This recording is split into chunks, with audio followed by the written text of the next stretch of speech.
رمضان المبارک کے 29ویں دن کی دعا۔ اعوذ باللہ من الشیطان الرجیم، بسم اللہ الرحمن الرحیم۔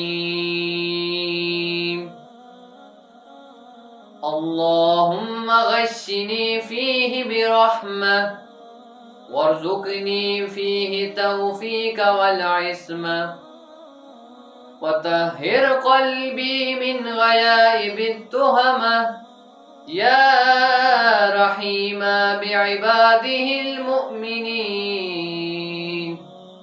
ترجمہ: ہے معبود، آج کے دن مجھے رحمت سے ڈانپ دے، اس میں مجھے نیکی کی توفیق اور برائی سے تحفظ نصیب فرما، اور میرے دل کو تہمت تراشی کی تاریکیوں سے پاک کر دے، ہے اپنے ایماندار بندوں پر بہت مہربان۔